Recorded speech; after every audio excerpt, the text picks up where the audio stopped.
bersama saya Joe No Judge. Hari ni kita bersama dengan seorang tetamu yang istimewa, iaitu Encik Plastik. Sampai tunggu nama kawan Cik Plastik, tapi pagi je lah Cik Plastik dah. Tak apa Encik, kita ke soalan pertama.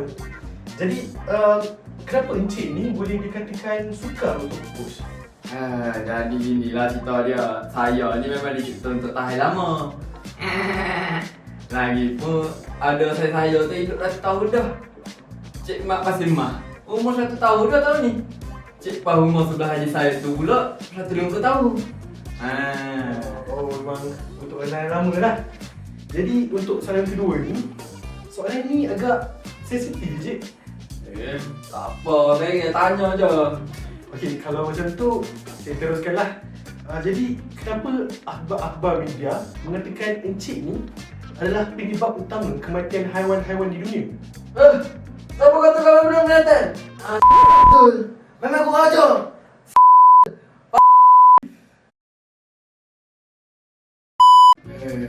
Maaf dah marah sikit tadi. Sebenarnya haiwan ni mati bukan sebab saya. Ramai manusia buat saya dalam laut lah, tepi jalan lah. Haiwan ni duk ingatkan saya makanan. Demo mana tahu dia makan je. Oh, betul lah Encik. Saya setuju. Untuk soalan ketiga ni, Encik tak sesedih ke orang pakai Encik ni sekali je? Saya ni nak kata sedih, tak ada sedih mana.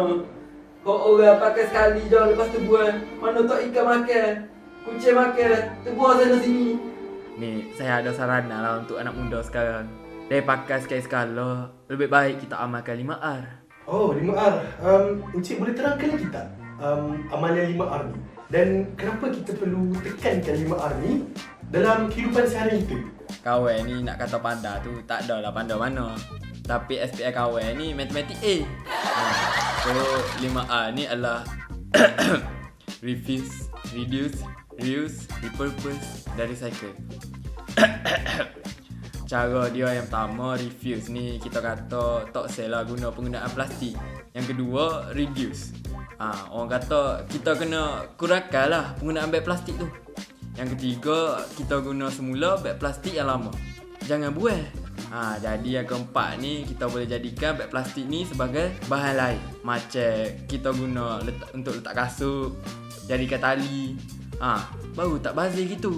Yang kelima ni yang penting, recycle. Jangan buang sembarangan, tapi buang dalam tong sampah kita semula. Barulah kita dapat lestarikan alam dan kurangkan pembuangan beg plastik. Wow, baiklah Encik Plastik, terima kasih atas pemberian info tu. Maka berakhirlah kita pada hari ini. Terima kasih Encik kerana sudi datang ya. No problem dah.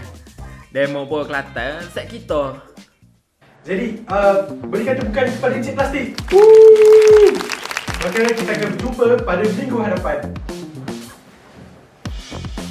Cut.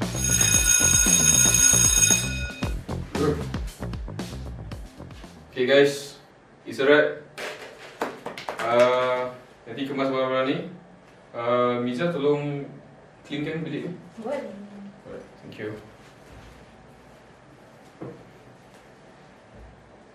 Nak letak mana ni? Dia mana bawa kawan gimana ni? Bawa kawan gimana ni boy? Woi, lepas jangan buat, boy. Set demo jangan gini boy. Buat apa ni boy? Oh, demo nak pakai kawan. Tak apa, pakai. Ni yang kawan suka. Demo menerapkan amalan 5R. Hak gini yang kawan suka.